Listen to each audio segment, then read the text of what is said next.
ज्ञाता ज्ञान ज्ञेय को नहीं, त्रिपुटी नहीं तो हमारी दुर्पुटी होती है।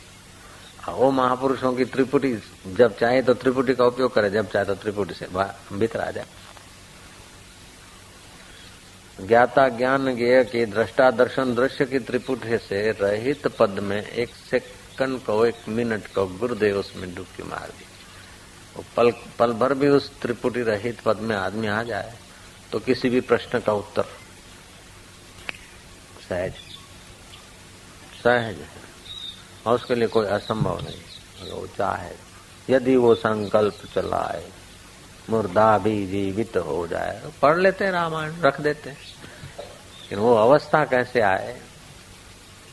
त्रिपुटी से रहित पद में गुरु महाराज क्षण भर के लिए गए और फतेह सिंह को कहा कि तुम परमात्मा चैतन्य सर्वेश्वर भगवान श्री नारायण के विषय में जानते तो हो, लेकिन नारायण का रूप समझकर सामने वालों की सेवा करने में अभी तुम तत्पर नहीं हुए। नारायण अनेक रूपों में है, ये बात तुमने सुन रखी है, लेकिन ये सुनी हुई बात तुम्हारी अमल में नहीं आई बेटा। जब ये सुनी हुई बात अमल में आएगी तो हृदय का नारायण प्रकट हो जाएगा। बस समझो आदमी था, गुरु महाराज का आभार स्वीकार किया, हृदय से प्रणाम किए, अपना घर गया। उसका धंधा था खुमचे का, खुमचा सिर पे रख के चने कोहर, चक्कर आ गए उसके, वो गिर पड़ा था। खुमचे वाले ने खुमचा धर के उसको उठाया, पानी वानी छाटा और अपना जो छोले वोले थे वो खिलाए। उसकी स्थिति घर की जान ली और कुछ यथा योग्य मुट्ठी भर के उसको दे दिया, रुपए पैसे जो भी उसको देना चाहिए। वो कठियारा तो गिरकर उठ गया, लेकिन ये जो फतेह सिंह था वो उठा नहीं, वो लीन हो गया। उसका हम प्रत्यय जो था, दृष्टा दर्शन दृश्य, आत्मदेव में लीन हो गया। ऐसी मस्ती आई, ऐसी आज तक सुन रखा था, मानो वो फूट निकला है। बड़ा आनंद चेहरे पे, बड़ी रौनक, बड़ी प्रसन्नता, बड़ी सहजता। दूसरे दिन गुरु के चरणों में बैठ के सत्संग सुनता है तो मानो बस उसकी आंखें कह रही कि बस सर्वोहम आनंदोहम सिद्धोहम, अनेक रूपों में मैं ही हूँ। न मैं सेवा करता हूँ, न मैं सेवा लेता हूँ। सेवा लेने वाले करने वाले में सब में मेरी ही चेतना है। माया मात्रम इदम द्वैतम, ये इंद्रियों का आकर्षण धोखा है। ये मैं और तू की बात, ये भेद की बात है, अज्ञानता की, इसी से फंसा है जीव। बाकी तो मेरा ज्ञान स्वरूप में कोई पुण्य नहीं, कोई पाप नहीं, कोई कर्तव्य नहीं, अकर्तव्य नहीं, वो मैं सोहम। उसकी आंखें कोई वे उस गुरु पड़ गए, उसके चेहरे की रौनक गुरु देख के बाप गए। बोले क्या बात है फतेह सिंह? बोले गुरु महाराज वाणी नहीं जाती, बस ऐसी कृपा हुई आप। बात बन गई, बात बन गई। कैसे बात बनी? आज तक सुना था कि हमारा वास्तविक स्वरूप शुद्ध है, हमारा कोई बेटा नहीं, कोई बाप नहीं, कोई पत्नी नहीं, अरे हमारा शरीर भी नहीं।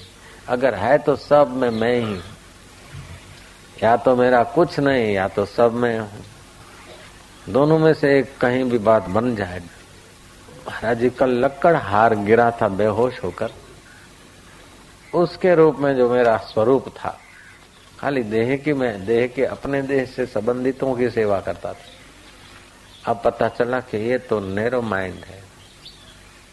इतना तो चिड़िया भी करती, अपने बेटों को खिलाती है। इतना तो कुत्ता भी कर लेता है, अपने बच्चों को खिला लेता है। अब मेरा ज्ञान व्यवहार में आ गया, वृत्ति मेरी व्यापक हो गई। महाराज खुमचा वाले को तो मुट्ठी भर पैसे दिए मैंने, वो लकड़हार को पानी छाटा, उसे छोले खिलाए। महाराज पता चला कि रूपम रूपम प्रतिरूपम बहुवश्च, धर्म का आचरण करने का मौका मिल गया। धर्म का आचरण करते ही मेरा धर्म प्रकट हो गया। पुण्यम न पापम सुखम न दुखम चिदानंद रूप शिवोहम शिवोहम। मैं चिदघन चैतन्य हूँ। पुण्य पाप संकीर्णता पाप है, उदारता पुण्य है। लेकिन उदारता और संकीर्णता से भी जो पद है परम पद में, महाराज जी आपकी कृपा से वो वाणी नहीं जाती। बस उसकी भाषा नहीं थी, सुना हुआ नहीं, उसकी अनुभूति बोल रही थी। गुरु जी प्रसन्न हुए, बोले आज तो नारायण रूप हो गया। अब तो स्वर्ग में या वैकुंठ में जाना भी तेरे लिए तुच्छ हो गया, छोटा हो गया। तुम जहां कदम रखेगा वहां वैकुंठ हो जाएगा। बोलते तुकाराम महाराज सदेह वैकुंठ गए थे, सशरीर। ये बात कैसे होगी? वैकुंठ माना जिसकी बुद्धि कुंठित नहीं होती देह में, मन में, परिस्थितियों में। ऐसे भाव दशा में जो रहते थे, आत्म भाव। और भक्त के भाव में बड़ी शक्ति होती है। हर मन में शक्ति होती है, सबके अपने अपने अनुसार शक्ति होती है। कितनी दृढ़ता है, जितनी दृढ़ता उतनी शक्ति होती है।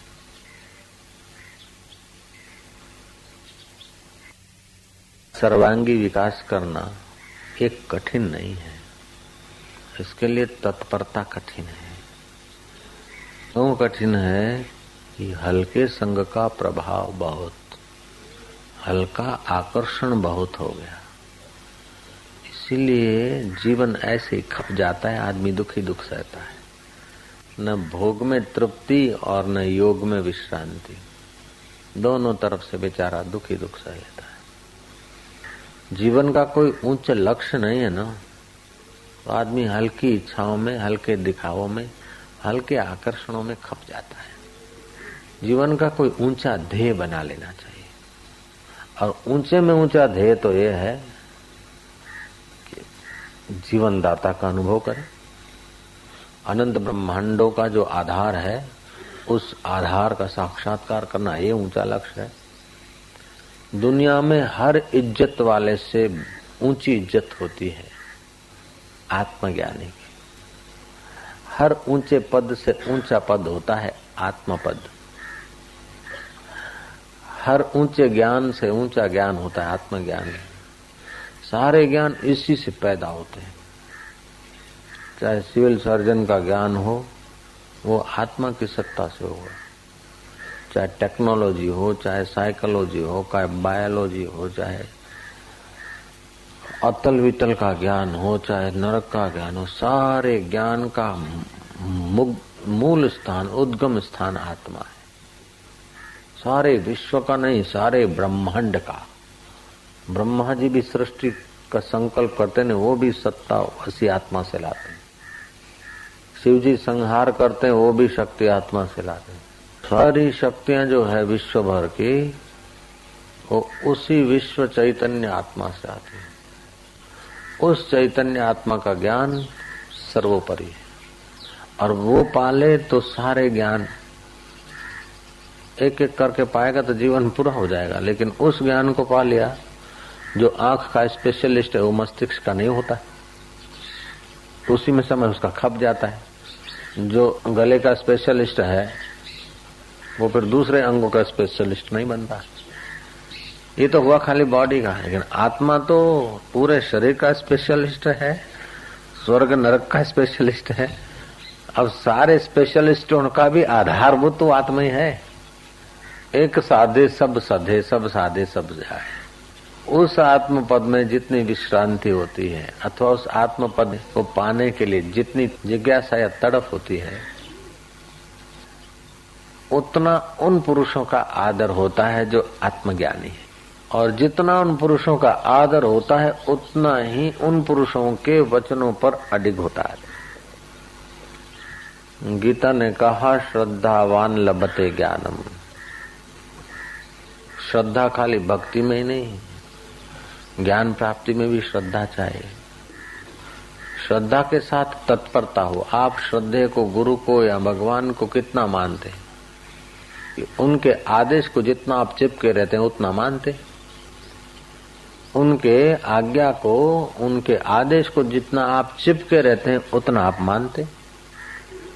मैं भगवान को तो मानता हूँ, लेकिन भगवान का विधान ये ठीक नहीं है, तो भगवान को क्या मानता। एक प्रसिद्ध धार्मिक वक्ता बोलते थे कि मैं गांधी जी को तो मानता हूँ, लेकिन गांधी जी के विचारों को नहीं मानता हूँ। तो गांधी जी को क्या माना तूने? तो ईश्वर को या गुरु को या शास्त्र को हम मानते हैं, हमारी श्रद्धा है, तो उसका मतलब हम उनके आदेश पर हम तत्पर हैं। जितने अंश में हम तत्पर हैं उतनी हमारी श्रद्धा है। श्रद्धा 2% लगती तब 2% भी श्रद्धा दिखती है। श्रद्धा 5% हो तभी भी श्रद्धा दिखती है। 50% हो तभी भी श्रद्धा दिखती है। આપણે એમના વચનો કેટલા પાળીએ છીએ? ગુરુજી કહે છે કે નહીં જોઈએ, નહીં લાવો, ઉઠાવો, ગુરુજીની આજ્ઞા માનીને લઈ ગયા, ઉઠાઈ દીધું। गुरुजी जता अंछाना मना मूकी दीधा, ये तो गुरु के मुंह पे जूता मार दिया। और क्या किया? ये श्रद्धा कहाँ है? ये तो आप जैसा चाहे ऐसा गुरु करे, गुरु को नौकर बनाना। तो आप गलत जगह पे आए हैं। कोई लवर के पास चले जाओ, आपका कहना माने, कोई भाईबंद बना लो, अथवा तो कोई नौकर रख लो जो तुम्हारा कहने में चले। तुम जो चाहो ऐसा करवाने के लिए अगर गुरुओं के पास आते हो तो धोखे में हो, पूरे धोखे में। बिल्कुल गलत जगह पे आए हो। रॉन्ग नंबर है, टेलीफोन नंबर रॉन्ग है, आप खोटी जगह पे आए हो। आप कोई लवर कर लो, आपके कहने में चले, अथवा तो कोई नौकर नौकरानी रख लो जो आपके कहने में चले, अथवा तो कोई किसी मूर्ख से दोस्ती कर लो जो आपके कहने में चले, या तो किसी बेवकूफ फूंक मारने वाले को गुरु बना लो जो तुम्हारे कहने में चले। ईश्वर को या गुरु को अपने कहने में चलाने की जो अंदर से वृत्ति है, मनुष्य का स्वभाव है दूसरे को अपने अनुसार दूसरे को चलाने में अथवा अपनी इच्छा दूसरों के द्वारा पूरी करने में मनुष्य का स्वभाव है। लेकिन वो ऐसे द्वार पर आके करता है ना तो रीता रह जाता है, खाली रह जाता है, कोरा रह जाता है, कराया खो देता है, नाश कर देता है। उसकी इज्जत फिर ईश्वर या गुरु के हृदय में नहीं रहती। अपने इच्छा के अनुसार गुरु को घसीटा जाता है कि गुरु की दिव्यता में अपने आप को समर्पित करना चाहिए, ये प्रश्न होता है। गुरु के दिव्य अनुभव में अपने को तैराना है कि अपने कीचड़ में गुरु को घसीट के आना है। हम कीचड़ में हैं और किसी ने हाथ दिया हमें कि आजा भाई, तो हम उसका हाथ लेते लेते उसकी गर्दन पकड़ के उसको कीचड़ में गिराते, तो न हम निकलते हैं न निकालने वाले का हृदय खुश होता है। और जिसने हमारा हाथ पकड़ा है उसका धन्यवाद देते हुए हम अगर युक्ति से बाहर निकलते हैं तो हम कीचड़ से बाहर भी निकलते हैं और उनका चित्त प्रसन्न होता है कि हाँ चलो इतना तो हो गया, एक आदमी को निकाल लिया, 2 आदमी को निकाल दिया, तो उनका उत्साह बढ़ता है। जो कीचड़ से निकाल रहे हैं उनका उत्साह बढ़ता है, लेकिन जो कीचड़ से निकाल रहे हैं उनका हाथ पकड़ पकड़ के सब उनको अंदर घसीटना चाहते हो तो निकालने वालों का उत्साह फिर जरा ठंडा हो जाता है। फिर वो एकांत, मौन, अज्ञात, ये सब संकल्प उनके होने लगते हैं।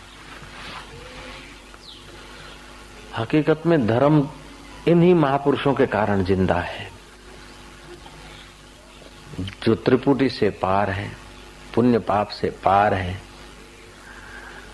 जिनके लिए मुक्ति भी वांछनीय नहीं है, बंधन भी नहीं, मुक्ति भी नहीं। ऐसे महापुरुषों से ही धर्म जीवित होता है, धर्म पोषित होता है। और ऐसे महापुरुष कभी कभी कहीं कहीं प्रकट होते हैं, कई वर्षों के बाद। और ऐसे पुरुषों को जब कीचड़ में खींचने वाले लोग ज्यादा होते हैं तो उन महापुरुषों का सोया हुआ वैराग्य जगमगा उठता है, फिर समाज अभागा रह जाता है। और उन पुरुषों के दैवी कार्यों में जो अपने को सहभागी कर देते, ऐसे लोग जब ज्यादा मिलते हैं तो उन महापुरुषों के द्वारा विशाल समाज समुदाय उन्नत होता है। जैसे श्री कृष्ण को मिल गए, कृष्ण द्वैपायन, अर्जुन निमित्त मिल गया, युधिष्ठिर मिल गए, और सद्भाग्यशाली ग्वाल और गोपियां उनके बंसी नाद से देह अध्यास बोलने को तत्पर हो जाते थे। ऐसे लोग मिल गए तो श्री कृष्ण के द्वारा समाज की बहुत ऊंची उन्नति हुई। राम जी को हनुमान जी आदि मिल गए, उनका मंत्री बढ़िया मिल गए, लक्ष्मण मिल गए, 2 भाई और बढ़िया मिल गए, तो बड़ा काम हुआ। झूलेलाल को इतना नहीं मिले, सोमा और नेजा ये 2 भाई थे लेकिन सहभागी नहीं हुए, तो झूलेलाल को परिश्रम पड़ा और लिमिटेड उन्नति हुई। और उसी प्रदेश के उसी इलाके के लोग, सिंधी लोग उनको मानते झूलेलाल। लेकिन श्री कृष्ण को या श्री राम को तो बहुत बतेरे मिले तो फैला, उनका मिशन फैला। बुद्ध को कुछ लोग मिले, फैला। महावीर को मिले तो फैला। कृष्ण उपराम नहीं हुए, राम जी उपराम नहीं हुए, लेकिन झूलेलाल तो उपराम हो गए, जल्दी विदा हो गए संसार से, मरने दो। थोड़ा प्रचार किया, थोड़ा उन्नत किया लोगों को, बस हलो मंदिर बनाओ, दिया करो, ज्योति और जल की पूजा करते रहना, जाओ। कोई तत्व ज्ञान वत्व ज्ञान नहीं दिया। कृष्ण को मिले तो युद्ध के मैदान में देव। तो किसी भी महापुरुष के द्वारा समाज उन्नत होता है तो उसके इर्द गिर्द के लोग कीचड़ में घसीटने वाले होते हैं या कीचड़ से बाहर आने वाले होते हैं, और मूर्ख लोग होते हैं कि कुछ समझदार लोग होते हैं। इस पर आधार है बाकी के समाज का। अपना आया खिचड़ी पका के चले गए, मेरे बेटे की तबीयत खराब है, मेरा छोरा ऐसा हो गया, मेरे पत्नी को ये है। ऐसा आचरण करे कि गुरु का दिल एकदम जैसे माँ के स्तन भर आते हैं। और बच्चे की ऐसी कोई अंगड़ाई देखकर, वैसे ही तो दूध पिलाती रहती, लेकिन बच्चे की कोई ऐसी अंगड़ाई देखकर माँ के स्तनों से दूध बह जाता है। वो अवस्था जब गुरु का अनुभव बह जाए उसके लिए, तब साक्षात्कार होगा, उसके पहले नहीं होता। माँ तो दूध तो पिलाती रहती बच्चों को, ऐसे गुरु भी पूछते रहते हैं। कभी ऐसी घड़ी आती है जैसे बच्चे की अंगड़ाई या बच्चे को देखकर वात्सल्य भाव से माँ के स्तन से दूध बह जाता है। ऐसे गुरु के साक्षात्कार का अनुभव बह चले उसके लिए। माँ को तो फिर बच्चे का मुंडी पकड़ के स्तन पर लाना पड़ता है, गुरु को शिष्य को कितना हजारों माइल दूर हो लाना नहीं पड़ता। शिष्य के ऐसे कार्य देख के गुरु हजारों माइल दूर होते हुए भी गुरु के हृदय से वो अनुभव बह जाता है।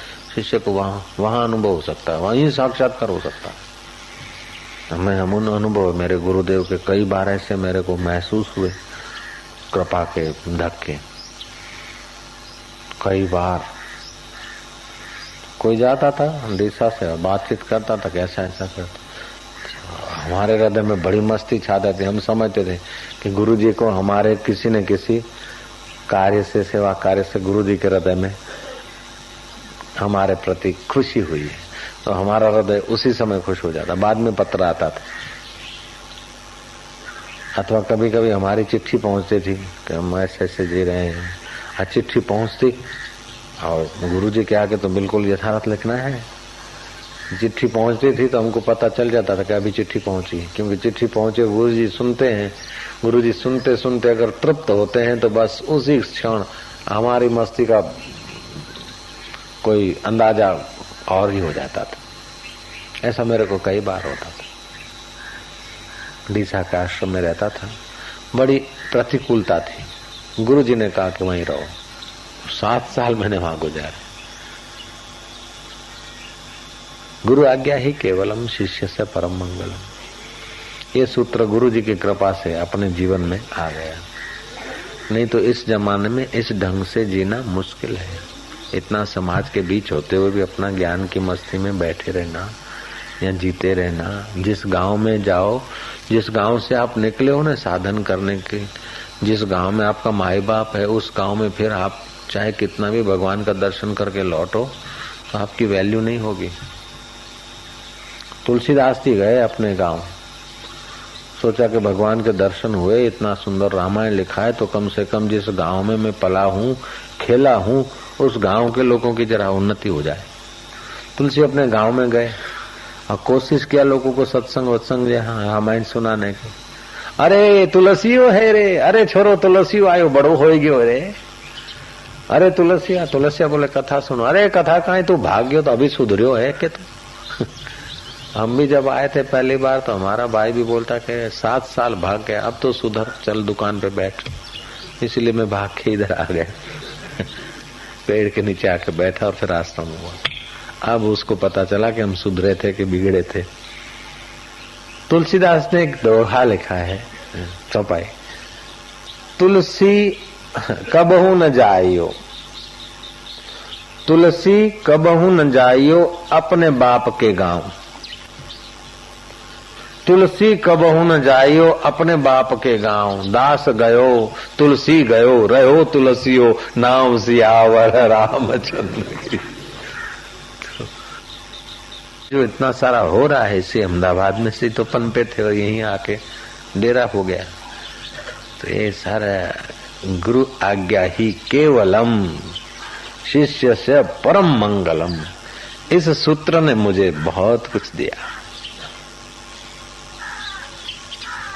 तो साधारण चीज थोड़े, बड़े में बड़ा सरप्राइज है, बड़े में बड़ा चमत्कार है और सब छोटे चमत्कार है। कोई संप्रदाय का सहारा नहीं, कोई मतांतर का नहीं, कोई आचार्य परंपरा का खूंटा गाढ़ा हुआ नहीं, फिर भी इतना। आत्मा सबका बाप है। आत्मा जो है ना वो सबका बाप है, सारे ब्रह्मांड का माई बाप है वो आत्मा परमात्मा। उसमें गुरु कृपा से खूंटा गाड़ दो। सर्वेश्वर में खूंटा गाड़ दो और उसमें खूंटा गाड़ना कठिन नहीं है। हकीकत में खूंटा गड़ा हुआ है, जानते नहीं है। ऐसा कोई भी तुम्हारा विचार नहीं जो आत्मसत्ता के सिवाय स्फुरित हो सके। ऐसा तुम्हारा एक भी पलक नहीं है जो आत्मसत्ता के बिना चल सके। बोलो गड़ा हुआ है कि नहीं? ऐसा एक भी आपका श्वास नहीं है जो परमात्मा सत्ता के बिना चल सके। ऐसी एक भी तुम्हारी करवट नहीं जागृत में के सुषुप्ति में भी जो चैतन्य की सत्ता के बिना करवट ले सको। तुम कितने मिले हुए हो, ओतप्रोत हो, कितने जुड़े हुए हो पर ब्रह्म परमात्मा से, उसका स्मरण नहीं, उसका ज्ञान नहीं, बोध नहीं। दत्तात्रेय बोलते चाहे कुछ कोई कुछ बोले, शांत बैठे रहे। अंगारों के ओले भी मेरी शांति भंग नहीं कर सकते और बर्फ के ओले भी शांति भंग नहीं कर सकते। अंगार और बर्फ पड़े तो पड़े, इस देह पर मुझ विदेही चैतन्य का क्या बिगड़ता। पुण्य और पाप दोनों वृत्तियों से पर में निष्पाप नारायण स्वरूप में जो का त्यों स्थित हो, मधुर शांति में बैठे। उनकी शांति लोग भंग नहीं कर सकते। और जो जितना देर शांत बैठ सकता है उतना वो परमात्मा के विशेष करीब। जितना हर परिस्थिति में शांत रह सकता है उतना वो आदमी सुखी। सुख दुख के वावे जोड़े आए, मान अपमान के तरंग आए, लेकिन चित्त शांत रहे। छा करूं भाई थोड़ा डी बचाना, अरे थोड़ा डी घना डी क्या, चित्त शांत रख के बादशाह होके जियो। कभी भी अपने को ऐसा फरियादात्मक बात मन को मत करने दो, देखो उन्नति हो जाएगी। ये तरक्की का निशान है। फिकर फेंक कुएं में, बाहर खणंदा बारी, तू पंहिंजी थोड़ी कोशिश कर, बाकी अंदरा निश्चिंत। फिर देखो मजा। जीवन जीने का ढंग ये है। भगवान कितने अनुभवों से हमको पसार कर रहा है। वाह, किसी का सहारा नहीं, बेटा सुख दे देगा, भगवान ने अच्छा किया, उसको अपने चरणों में बुला दिया। नहीं तो बेटा में आसक्ति होती तो आके उसके घर में कुत्ता होते, घोड़ा होते, गधा होते, क्या पता। वाह भगवान, भाई के भाई सा सुख देगा, भाई सुख देगा तो भाई के अधीन होके रहना पड़ता। वाह वाह, भाई जोगी बन गए। वाह, भगवान की कितनी दया है। ये छोकरे का लगन होगा, हाँ वाह, भगवान की लीला है। राम राज्य के बदले राम वनवास हो जाए तो क्या फर्क पड़ता है। वाह वाह, हर हाल में वाह वाह जो करता है ना वो सुखी रहता है। आप ध्यान से सुनेंगे। एक वजीर था, उसका स्वभाव था वाह वाह, जो हुआ अच्छा हुआ, भला हुआ, वाह वाह, अच्छा यार, ऐसा नहीं, वाह वाह। तो उसकी आदत पड़ गई थी वजीर की, जो हुआ अच्छा हुआ, भला हुआ, वाह वाह। एक बार राजा को किसी ने तलवार दिया सुंदर, और राजा ने मयान में से तलवार निकाल के जरा उसकी धार देखी, और राजा निगाह कहीं कोई कबूतर आ बैठा तो उधर चली गए। तो तलवार की धार देखते देखते उसकी तलवार की धार ऐसी तेज थी कि उंगली कट गई, रक्त बहा। तो राजा ने ओहो करा, तो वजीर का मुंह से निकल गया वाह वाह अच्छा हुआ। वजीर को पूछा कि अरे मेरी उंगली कट गई और तू बोलता है वाह वाह अच्छा हुआ, भला हुआ? बोले हाँ महाराज, जो होता है अच्छे के लिए, भले के लिए होता है। बोले ये वजीर को जेल में डाल दे, कम वक्त को, हमारी उंगली कटी और बोलता है वही अच्छा हुआ भला हुआ। ऐसा ही छा यार, ये तो जो मोलियो विजय से जेल में वजीर रखे, वजीर को जेल में डाल दिया। और जब हथकड़ियां पड़ गई, वजीर को रस्से बांध के लिए जा रहे थे, बोले ले आओ उसको अच्छा हुआ भला हुआ वाले को, अगर मान जाए तो छोड़ दे, नहीं तो। बोले क्यों, हथकड़ियां पड़ी तो अच्छा हुआ के? बोले हाँ अच्छा हुआ भला हुआ, वाह वाह। राजा ने बोला पूर दो, ठोक दो इसको पिंजरे में। कुछ समय बीता, राजा के तो उंगली तो ठीक हो गया, शिकार खेलने गया। शिकार खेलने गया, किसी हिरण के पीछे पड़ा, हिरण हो गया ओझल, और शाम हो गया, अंधेरा हो गया, राजा भटक गया। वहां जंगली आदमियों को यज्ञ में किसी पुरुष की बलि देनी थी, तो राजा मिल गया, वो भटका हुआ जंगल में आदमी, उसको पकड़ के ले गए। हाँ, दूसरे दिन उसको नहला धुला के, हार पहरा के, जलेबी खिला के, हाँ महाराज तिलक बिलक करके, अब उसका मस्तक यज्ञ में होमना था। तो पुरोहित ने कहा कि देखो ये कोई खंडित तो नहीं है, नहीं तो अपना यज्ञ खंडित हो जाएगा। देखा कि और सब तो ठीक है, टकटा है, लेकिन उंगली कटी हुई है। बोले ये तो यज्ञ में नहीं बलि दिया जाएगा, नहीं तो यज्ञ असफल हो जाएगा। यज्ञ कराने वाले जो जंगली आदमी का सरदार था, उसने थप्पड़ मार के छोड़ दिया कि हमारी जलेबी फैल गई, जा भाग जा। राजा को पता चला कि अगर उंगली नहीं कटती तो आज तो ये नारियल कट जाता। वजीर ने जो कहा बहुत ठीक कहा, वाह अच्छा हुआ भला हुआ। आ गए, अपना तख्त पे पहुंचे और कहा कि वजीर को बाइज्जत नहला धुला के शाही पोशाक भेजो और पहना के मेरे आगे लाओ उसको। वजीर आ गए बड़े ठाठ मार से, बोले भाई तुमने जो कहा था ना वाह अच्छा हुआ भला हुआ, उसका दर्शन मेरे को जंगल में हुआ। मेरी उंगली कटी थी, उस समय मेरे को लगा कि बुरा हुआ है, लेकिन तुमने कहा कि अच्छा हुआ भला हुआ, उसका दर्शन मेरे को जंगल में हुआ, इसलिए मैंने तुम्हारा मान करवाया है। लेकिन मैं ये पूछता हूँ कि मेरी उंगली कटी तो मेरा मस्तक कटने से बच गया, मेरे लिए तो अच्छा हुआ उंगली कटना। उस समय नहीं पता चला, जब दुख आता है ना तो पता नहीं चलता कि अच्छे के लिए आता है, लेकिन आदमी चिल्लाता है। लेकिन दुख ही तो घड़ता है आदमी को, जीवन को दुख ही तो उन्नत करता है। लेकिन तुम्हारे को जब जेल में जाना हुआ तो तुम्हारे को क्या फायदा हुआ कि वाह अच्छा हुआ? बोले राजा जी मैं तो आपका खास वजीर था, आप शिकार करने गए और आप उलझ जाते तो मैं भी आपके पीछे पीछे आता, तो आपको तो कटी उंगली समझ के छोड़ देते और मेरे को बिल्कुल अप टू डेट समझ के मेरा नारियल ले लेते। तो जो हुआ अच्छा हुआ, जेल में थोड़ा दिन आराम किया।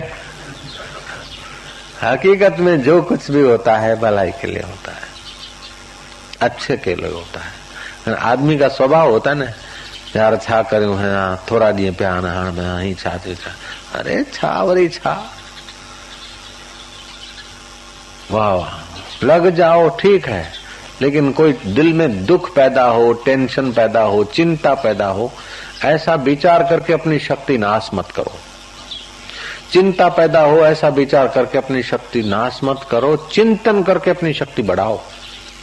ईश्वर का अनंत बल मेरे साथ है, समाज मेरे साथ है, गुरु मेरे साथ है, भगवान मेरे साथ है, जो कुछ होगा बिल्कुल बढ़िया होगा, जरूर करेंगे, no problem, nothing is impossible, everything is possible. कोई असंभव नहीं, सब संभव है। रातों रात यार राज्य बदल जाते हैं यार, लोग नदियों के रुख बदल देते हैं। देखो नहरों में नदियों को बदल दिया कि नहीं बदल दिया? भगीरथ राजा गंगा जी को ले आए पृथ्वी पर। पृथ्वी पे गंगा जी ला सकते हैं। जो हुआ अच्छा हुआ, भला हुआ।